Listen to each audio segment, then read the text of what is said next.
क्या कबूतर के पंख काटने चाहिए या नहीं? चलो मैं बताता हूं आपको कबूतर के पंख काटने के फायदे और नुकसान।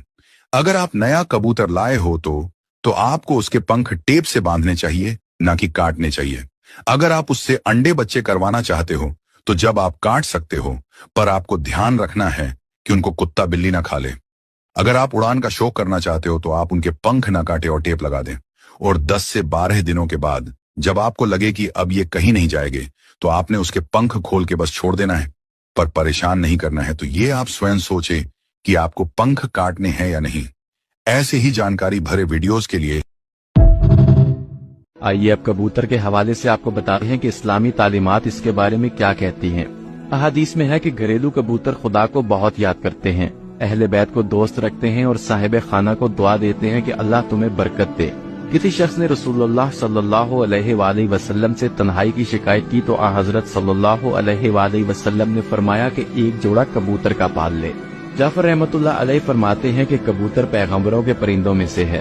कबूतर घर में रखो क्योंकि हजरत नूह अलैहिस्सलाम ने इसको पसंद किया है और दुआ दी है कि किसी परिंदे पर इतना प्यार नहीं आता जितना कबूतर पर आता है। आपने फरमाया जिस घर में कबूतर हो उस घर के रहने वाले। अगर कबूतरी मर जाए ना तो कबूतर फिर भी अपने बच्चों को पालता है और वो शादी नहीं करता, किसी कबूतरी को करीब नहीं आने देता, वो नहीं करता, वो पालता है कि जब तक बड़े होके निकलने जाते।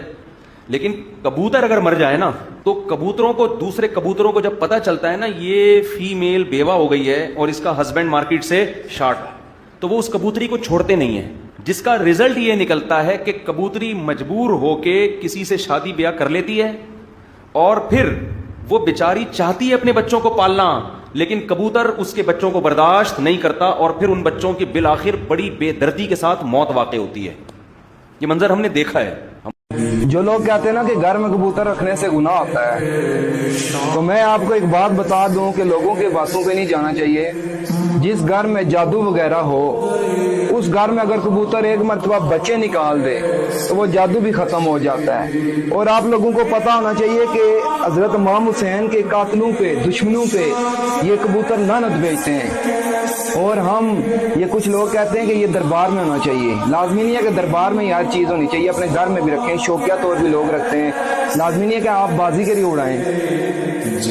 ये कबूतर बड़ी अच्छी चीज़ है, क्योंकि जो अगर देखें हजरत कबूतर घर वापस कैसे आते हैं। साइंसदानों के मुताबिक कबूतरों में होमिंग इंस्टिंक्ट होती है। इसकी वजह से कबूतर जमीन की मैग्नेटिक फील्ड का पता चला सकते हैं। उनकी चूंच और सर में खास किस्म के सेल्स होते हैं जो इस मैग्नेटिक फील्ड को पहचानने और रास्ता तलाश करने में मदद देते हैं। बिल्कुल एक